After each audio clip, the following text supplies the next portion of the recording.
So hello guys, welcome back to my channel Bharti Excellence Class 10th. So it is the first video of our new playlist Real Numbers. So basically it is the introduction video of the chapter itself. So start करते हैं chapter का introduction. So real numbers को start करने से पहले मैं आपको बता देना चाहता हूँ कि बेसिकली छोटी छोटी नोटेशंस क्या हैं जो अभी तक हमने रियल नंबर्स को लेके पता होनी चाहिए. सो नंबर्स की अगर हम बात करते हैं कि व्हाट द नंबर्स आर, तो बेसिकली नंबर मैंने आप पढ़ के आए हो कि नंबर्स बेसिकली किस चीज़ के लिए यूज़ होते हैं, कंपैरिजन करने के लिए. So there are various categories of numbers.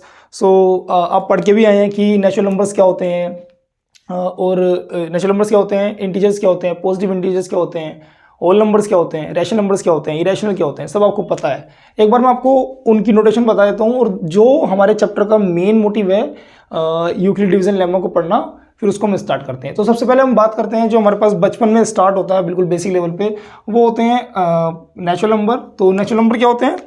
Natural number basically counting numbers होते हैं. जो नेचुरल नंबर होते हैं वो बेसिकली काउंटिंग नंबर्स होते हैं. इनको हम काउंटिंग नंबर ही बोलते हैं, बचपन में हमने खूब पढ़ा है. सो ये 1 से स्टार्ट होते हैं, 1 2 3 4, और ये जितनी भी हमारी काउंटिंग चल रही होती है चलते रहते हैं. दूसरा हमारे पास आते हैं होल नंबर्स. इसमें कुछ नहीं होता. अगर मैं होल नंबर्स की बात करूं तो ये इसमें अगर नेचुरल नंबर में अगर मैं 0 को और ऐड कर दूं तो 0 1 2 3 और आगे जितने भी नंबर होंगे ये सभी होल नंबर्स होते हैं. ठीक है. अगर मैं इंटीजर्स की बात करूं तो इंटीजर्स क्या होते हैं? जो नेचुरल नंबर्स हैं और नेगेटिव नेचुरल नंबर्स, और उनके साथ में 0 को अगर ऐड कर दूं तो जो पूरा ग्रुप होगा वो इंटीजर्स होता है. बेसिकली इंटीजर का मतलब क्या है? तो क्या हो जाएगा? इंटीजर्स. इंटीजर्स हो जाएंगे. इंटीजर्स क्या हो जाएंगे? इंटीजर्स हो जाएंगे. इंटीजर नंबर कौन से हो जाएंगे? ये अगर 0 है तो 0 से 0 के साथ मैं पॉजिटिव इंटीजर मैं नेचुरल नंबर लूंगा, वो है 1 2 3 4 और चलते रहेंगे. और साथ साथ नेगेटिव नेचुरल नंबर्स लूंगा तो -1 -2 -3 -4 और ये ऐसे चलते रहेंगे. तो ये जो पूरा ग्रुप बना है, ये जो पूरा ग्रुप बना होता है, ये होता है हमारे पास इंटीजर्स. और इसको भी हम ब्रेक कर सकते हैं. अगर मैं केवल 1 2 3 इनको ले लूँ तो ये आ जाएंगे मेरे पास पॉजिटिव इंटीजर्स. और अगर मैं नेगेटिव वालों को एक ग्रुप अलग से बना दूँ तो उसको बोल देंगे हम निगेटिव इंटीजर्स. ठीक है. ये होते हैं निगेटिव इंटीजर्स. ठीक है. और इसके बाद रैशनल नंबर्स होते हैं. रैशनल नंबर्स की डेफिनेशन आपको पता है कि रैशनल नंबर्स क्या होते हैं? वो नंबर जो a अपॉन b की फॉर्म में होते हैं and b is not equal to 0. a b क्या होते हैं? इंटीजर्स होते हैं. वो होते हैं हमारे पास rational number. So rational number की डेफिनेशन क्या होती है? रैशनल नंबर क्या होते हैं? रेशनल्स होते हैं जो p अपॉन q की फॉर्म में होते हैं. Which number are in the form of p upon q are called rational number. और p q क्या होता है? p और q होते हैं इंटीजर. ठीक है. p और q होते हैं integer and q is not equal to 0. तो ये डेफिनेशन होती है रेशनल नंबर्स की. इसके बाद हमारे पास आते हैं इरेशनल नंबर. इरेशनल नंबर क्या होते हैं? तो इरेशनल नंबर वो होते हैं which can't be written in the form of p upon q. Which can't be written in the form of p upon q. तो ऐसे नंबर जो p अपॉन q की फॉर्म में नहीं लिखे जा सकते वो होते हैं इरेशनल नंबर्स. मैं आपको रैशनल नंबर के एग्जांपल दे देता हूँ. रैशनल नंबर के एग्जांपल क्या क्या है? फॉर एग्जांपल 1/2, 1/3, 7/9 या -1/8. ये सब क्या है? ये सब रैशनल नंबर्स है. और इरेशनल नंबर क्या है? आपके पास बहुत सारे एग्जांपल है. पाई एक इरेशनल है, पाई हो गया. और √3, √5, ये सब क्या है? ये सब हमारे पास इरेशनल नंबर है. ठीक है. सो ये बेसिकली आपको नॉलेज है इन चीज़ों की, इनकी नॉलेज होनी चाहिए आपको. तो ये छोटी छोटी चीज़ें जो आप 9th क्लास से पढ़ के आ चुकी हैं. पर जो अब ये जो रियल नंबर है हमारे पास जो 10th क्लास में है, ये थोड़ा डिफरेंट है. इसमें हमें ये नहीं पढ़ना कि ये सब नंबर क्या हैं, ये हम पढ़ के आ चुके हैं. अब यहाँ एक नई चीज़ आई है, वो है Euclid division lemma. So what the Euclid division lemma is. तो उसको स्टार्ट करने से पहले मैं इसको रफ कर देता हूँ. ये बिल्कुल बेसिक सी चीज़ है, इसको आप देख लेना. ठीक है. मैंने नोट कर दिया है, आप इसका स्क्रीनशॉट ले लो और इसको लिख लो, ये पता भी होगा आपको. सो मैं इसको रफ करता हूँ और हम स्टार्ट करते हैं अपनी यूक्लिड डिवीजन लेमा को. ठीक है. सो यूक्लिड डिवीजन लेमा का अपनी जो स्टेटमेंट है वो बुक से भी पढ़ लिया होगा. मैं लिख भी देता हूँ कि यूक्लिड डिवीजन लेमा होते क्या है. तो यूक्लिड डिवीजन लेमा ये कहती है कि for given positive integers, for given positive integers A and B, for given positive integers A and B, there exist Q and R such that A equals to B into Q plus R, where R जो है वो vary करता है 0 से B की तरफ। जो R होता है वो 0 से B की तरफ वैरी करता है। तो R की वैल्यू 0 हो सकती है और B से छोटी होगी, इन दोनों के बीच वैरी करेगी, B के इक्वल नहीं होगी। सो इसका मीनिंग क्या है, पहले तो सिर के ऊपर से निकल गया होगा कि क्या है। मतलब 10th क्लास में ऐसा कोई स्टेटमेंट आ जाए तो अजीब लगता ही है, ठीक है। जब मैं अपने 10th क्लास में था मुझे भी ये अजीब ही लगते थे, लेकिन अब बड़े लेवल पर समझ में आता है। लेकिन मैं आपको समझाऊंगा कि होता क्या है। तो कुछ नहीं है, ये कहना चाह रहा है कि अगर मेरे पास कोई दो पॉजिटिव इंटीजर्स हैं A और B, कोई भी दो पॉजिटिव इंटीजर्स, सो हमें दो इंटीजर्स Q और R मिलेंगे such that A equals to BQ plus R है, सच दैट कि वो जो नंबर हैं B और Q और R और A B वो इस इक्वेशन को फॉलो अप करेंगे। और R जो है, R की क्या खास बात है कि R जो है इस इक्वेशन को सेटिस्फाई करेगा। सो अभी तो समझ में नहीं आया होगा मुझे पता है, लेकिन देखो इसका एग्जांपल लेते हैं। एग्जांपल के तौर पर आप ले सकते हो, जैसे मैंने 7 और 3 लिया, ठीक है। तो ये बेसिकली कुछ नहीं है, डिवाइड करने वाली चीज़ ही है। तो अगर मैं 3 से 7 को डिवाइड कर रहा हूँ, 3 से मैंने 7 को डिवाइड किया, तो पता चल रहा है आपको कि 3 2 जा 6 आ जाएगा और ये 1 आ गया रिमाइंडर, ठीक है। तो अब जरा खुद ही बात बताओ, ये तो होता है डिवाइजर, ये होता है डिविडेंड, ये होता है कोशेंट और ये होता है रिमाइंडर, ठीक है। ये होता है रिमाइंडर, ये जो R है बेसिकली रिमाइंडर ही है, ठीक है। ये जो Q है ये हमारे पास कोशेंट है, ठीक है। ये क्या है, ये है कोशेंट। और ये जो A है ये है हमारे पास डिविडेंड, ठीक है।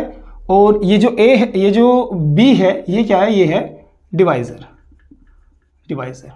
ठीक है। ये B क्या है, डिवाइजर है। तो ये बेसिकली यही चीज़ है, घुमा के दे रखी है, कुछ नहीं है। तो आप जरा ये बताओ कि अगर मैं 7 को कैसे लिख सकता हूँ। मैं 7 को लिख सकता हूँ 7 इक्वल्स टू 3 इंटू 2 प्लस 1, ठीक है। तो मैंने 7 को कैसे लिख दिया, मैंने 7 को लिखा 3 इंटू 2 प्लस 1। ये तो हम बचपन में सीख के आए हैं ना कि कोई भी अगर मेरे पास डिवाइजर है, डिविडेंड है, कोशेंट है, रिमाइंडर है, तो हमारे पास इक्वेशन होती है कि dividend equal to quotient into divisor plus remainder. ये हम पढ़ के आए हैं, ठीक है। तो ये वही ही चीज़ है, बस आप थोड़ा 10th क्लास में आ गए हो तो जो स्टेटमेंट है वो थोड़ा अपग्रेड कर दिया गया है, ताकि जब आप आगे जाओ तो आपको वो जो सेंटेंस है वो यूज हो जाए, नोटेशन आपको समझ में आए, ठीक है। तो वे Q और R कहाँ से आ रहे हैं, Q और R यहाँ से आ रहे हैं। Q क्या हो जाएगा, Q हो जाएगा इस कंडीशन में 3 और 7 के लिए Q आ जाएगा 2 और R आ जाएगा 1। आपको समझ में आया ना कैसे निकाला। बेसिकली जो प्योर डिवाइड करते हैं हम उसी तरीके से डिवाइड करना है। तो जो कोशेंट होता है वही Q का काम करेगा और जो रिमाइंडर होता है वो R, पता ही है। तो 7 इक्वल्स टू 3 इंटू 2 प्लस 1 आ जाएगा। सिमिलरली अगर मैं कहूँ कि मेरे पास 7 है और 9 है, तो मैं 7 और 9 के लिए Q और R क्या होगा, 7 और 9 के लिए Q और R क्या होगा। तो आपको क्या करना है, सिंपली A और B में जो भी छोटा है, सिंपल सी बात है, 9 से 7 को डिवाइड तो करोगे नहीं, तो 7 से आपको 9 को डिवाइड करना है कि डिवाइड कीजिए। तो 7 बन जा 7, रिमाइंडर आएगा 2 और ये रिमाइंडर हो गया। तो अगर मैं अपना जो 6 7 8 जो प्रीवियस क्लासेस में आपने पढ़ा है कि dividend equal to divisor into quotient plus remainder, तो उसको अगर मैं लगाता हूँ तो 9 can be written as 9 equals to 7 into 1 plus 2।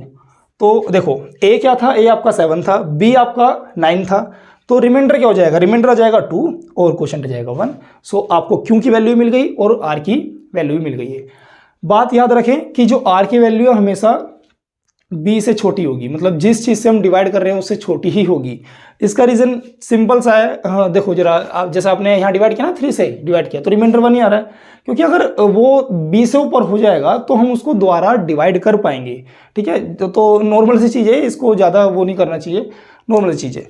सो आपको यूक्लिड डिवीजन लेमा बिल्कुल क्लियर है, समझ में आ भी गई होगी कि कहती क्या है। ये बेसिकली यही कहती है कि अगर कोई दो नंबर है मेरे पास A और B, और उनको मैं, और ये पीछे की बात है कि अगर उनको मैं डिवाइड करके देखूं तो Q और R मिलेंगे। Q होगा 2 3 और 7 की कंडीशन में और R होगा 1। सिमिलरली 7 और 9 की कंडीशन में Q होगा 1 और रिमाइंडर हो जाएगा 2। सो क्लियर है, स्टेटमेंट भी क्लियर हो गया आपको, और ये जो एग्जांपल है इनसे आपको बिल्कुल स्टेटमेंट बिल्कुल क्लियर हो चुका है। अच्छा, अब ये डिवीजन एल्गोरिथम का हम यूज़ क्यों करते हैं? ठीक है, डिवीजन एल्गोरिथम मतलब क्या इस चैप्टर में यूज़ क्या है? तो इस चैप्टर में यूज़ है डिवीजन एल्गोरिथम का एलसीएम निकालने के लिए। ठीक है, एलसीएम कैसे निकालें? तो कैसे निकालते हैं एलसीएम और जो एचसीएफ होता है वो बेसिकली होता क्या है? ठीक है, तो पता है आपको, एलसीएम आप पढ़ के आए हैं। एलसीएम होता है लीस्ट कॉमन मल्टीपल। एलसीएम होता है आपके पास लीस्ट कॉमन मल्टीपल। मैं इसको रफ कर देता हूँ, गिव मी मोमेंट, ये मैं रफ करता हूँ 1 मिनट। तो अब जरा मुझे बताइए कि एलसीएम क्या होता है।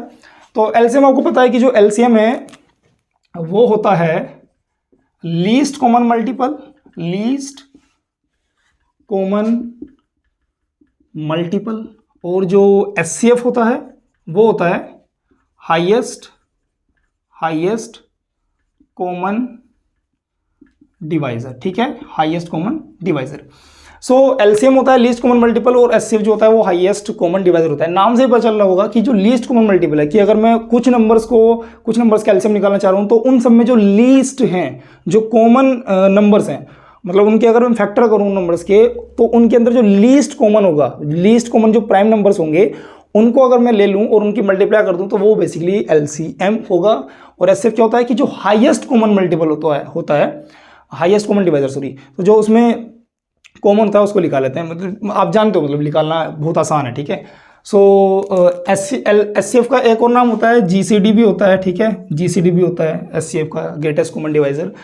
सो एलसीएम को अगर किसी को अगर नहीं आता तो एलसीएम, बस एक छोटी सी बात याद रखो कि एलसीएम क्या होता है, जिन भी नंबर का हम एलसीएम निकाल रहे होते हैं, ठीक है, जिन भी नंबर का हम एलसीएम निकाल रहे होते हैं, एलसीएम उससे क्या हो जाता है, एलसीएम उन नंबरों से डिवाइड हो जाता है। तो एलसीएम क्या हो जाता है, एलसीएम डिवाइड हो जाता है। ठीक है, डिवाइड हो जाता है, एलसीएम डिवाइड हो जाता है। और जो ये होता है highest common divisor, HCF highest common divisor, ये क्या होता है कि डिवाइड कर देता है, इट डज डिवाइड, ये डिवाइड कर देता है। ठीक है, डिवाइड कर देता है, बिल्कुल साफ शब्दों में लिख रहा हूँ मैं ताकि आपको बिल्कुल क्लियर हो। एचसीएफ क्या करता है, एचसीएफ डिवाइड कर देता है, और एलसीएम क्या करता है, एलसीएम डिवाइड हो जाता है। तो अगर मैं कुछ नंबर्स लूँ, फॉर एग्जांपल 18 लिया मैंने और साथ में एक दूसरा नंबर ले लेते हैं 32 लिया। ठीक है, 32 लिया, तो अगर मुझे इनका एलसीएम निकालना है तो मैं क्या करता हूँ, जो प्राइम फैक्ट, हमारे पास 2 मेथड होते हैं, हमने बचपन में पढ़े हैं। एक तो प्राइम फैक्टराइजेशन मेथड होता है, एक दूसरा मेथड भी होता है, दूसरा मेथड होता है डिवीजन मेथड होता है। ठीक है, तो प्राइम फैक्टराइजेशन अगर मेथड हम करते हैं तो 18 को हम लिख सकते हैं 2 × 3 × 3।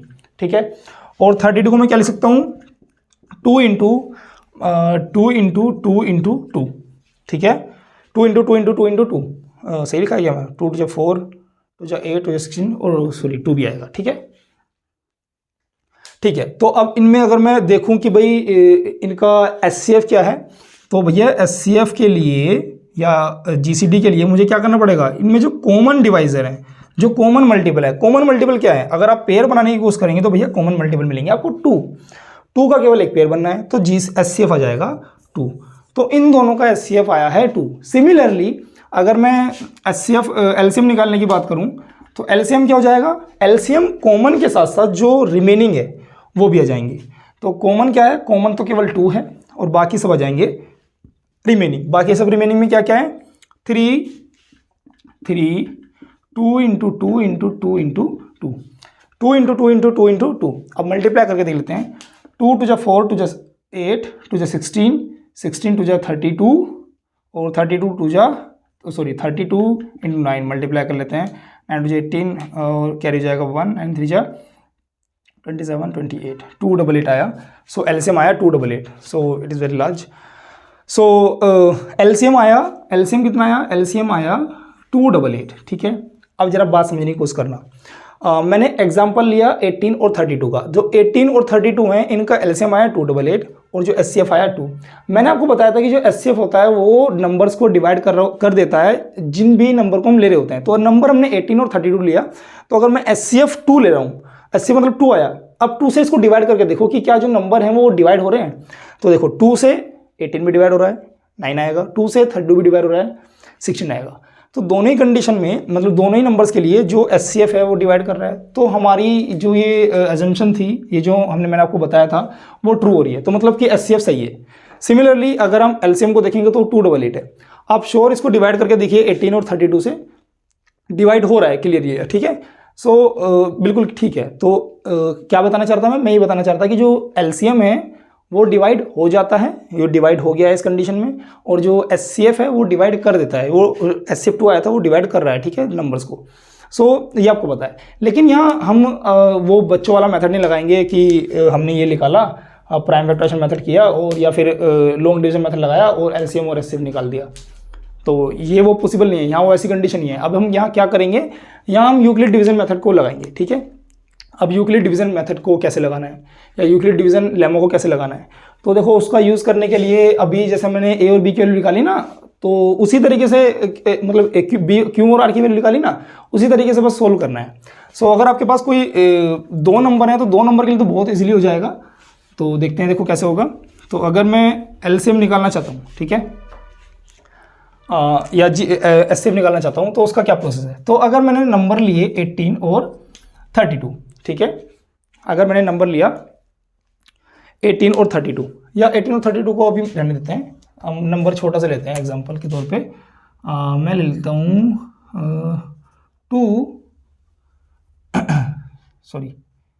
18 और 14 लिया, ठीक है, 18 और 14 लिया। एग्जाम्पल 1, 18 और 14 लिया, तो मैं क्या करूंगा, मैं यूक्लिड डिवीजन लेमा लगाऊंगा, मैं क्यू और आर की वैल्यू निकालूंगा फॉर दीज गिवन नंबर्स 14 और 18। 18 को मैं क्या लिख सकता हूं, 18 को मैं लिख सकता हूं 14 को क्या लिख सकता हूं,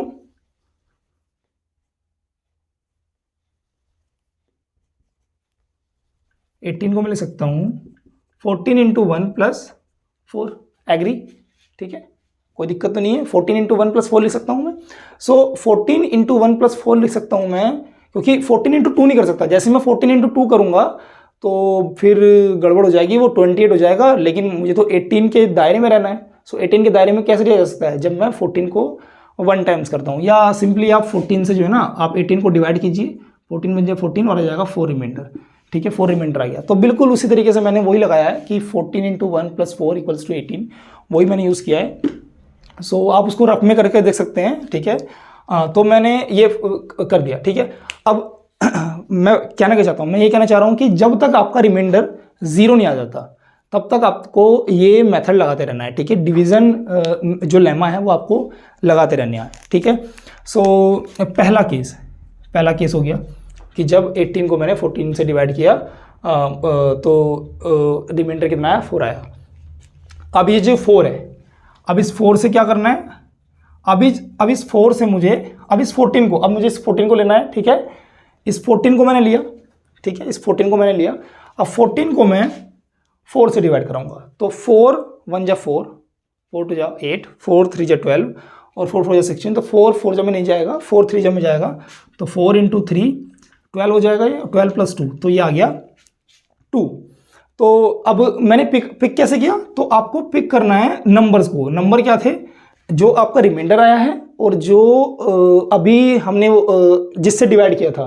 तो अभी हमने 14 से डिवाइड किया था, तो हम अगला नंबर 14 पिक कर लेंगे, और जो रिमाइंडर था उसको पिक कर लेंगे। तो 14 और 4 में क्या छोटा है, 14 और 4 में 4 छोटा है, तो 4 से डिवाइड करेंगे 14 को। तो हमने क्या पिक किया, हमने पिक किए नंबर 14 और 4, ठीक है। ये हमारे पास नंबर आई है। पहले नंबर थे 18 और 14, और अब नंबर आए हमारे पास 14 और 4, और अभी देखो फिर रिमाइंडर 2 आ गया। तो आपको ये मेथड आपको लगाते रहना है जब तक आपका रिमाइंडर 0 ना जाए, तब तक आपको रुकना नहीं है। चाहे 5 स्टेप में खत्म हो प्रोसेस, या चाहे 10 स्टेप में खत्म हो, इजीली वैसे 5 तक हो जाता है, पर आपको रुकना नहीं है, ठीक है। अब रिमाइंडर कितना आया, 2 आया, और अभी हमने किससे डिवाइड किया था, अभी हमने डिवाइड किया था 4 से, ठीक है। तो उसी को पकड़ लेना है। तो अब हमारे पास नंबर आ जाएंगे 4 और 2। नंबर कितना आ जाएंगे हमारे पास, नंबर आ जाएंगे 4 और 2। तो अब आपको क्या करना है, अब आपको 4 को लिखना है 2 के टर्म्स में। तो आप जानते हैं कि 2 को मैं डायरेक्ट लिख सकता हूँ 2 इंटू 2 प्लस 0, मतलब 2 से डिवाइड हो जाएगा 4। 2 से अगर 4 को डिवाइड करेंगे तो कैसे हो जाएगा, 2 2 जा 4, और ये आ गया 0 रिमाइंडर। तो 4 इक्वल्स टू 2 इंटू 2 प्लस 0, ये आ गया। तो यहाँ से क्या आया कि 0 आ गया। तो हमें यहाँ क्या कर देना है, मेथड को स्टॉप कर देना है, मेथड स्टॉप्स। मेथड यहाँ रुक जाता है, और मेथड जब यहाँ रुक जाएगा तो बेसिकली जो आपका लास्ट डिवाइजर है वही आपका एचसीएफ होगा for given numbers. Last divisor क्या है, Last divisor is 6 because last divisor is 2. So because last divisor is 2, क्योंकि last divisor आपका 2 है, so the HCF of both 18 and 14 will be 4. Because last divisor is 2, so the HCF of both 18 and 14 will be 4. So I hope कि आपको समझ में आया होगा कि इस चैप्टर में बेसिकली हमें करना क्या है। यूक्लिड डिवीजन लेमा को बेसिकली समझना है उसको। यूक्लिड डिवीजन लेमा आप समझ चुके हैं, बहुत ही नॉर्मल सी है। उसका स्टेटमेंट थोड़ा सा आपको हैवी लग सकता है, थोड़ा सा एक्टिव लग सकता है कि बेसिकली है ही क्या ये, तो मतलब अभी तो हम नॉर्मल सी चीज़ करके आए हैं और एकदम ही पता नहीं अचानक से क्या आ गया है, तो ऐसा कुछ नहीं है। ये बेसिकली छोटी सी चीज़ है।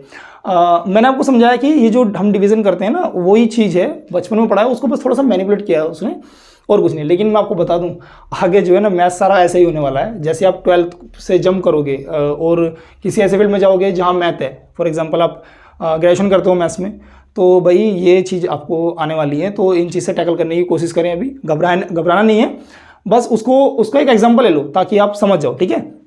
So done. वीडियो नहीं तो काफ़ी लंबी हो जाएगी, इसको यहीं स्टॉप करते हैं। और इससे रिलेटेड जितने भी और भी जो वीडियो और भी जो थिंग होगी जो आपको बताना है, मैं और वीडियो में बताने की कोशिश करूंगा। इसके बाद एक्सरसाइज है, एक्सरसाइज 1.1 है, उसको हम स्टार्ट करते हैं। सो मिलते हैं नेक्स्ट वीडियो में, तब तक के लिए बाय, अपना ध्यान रखिए, थैंक यू।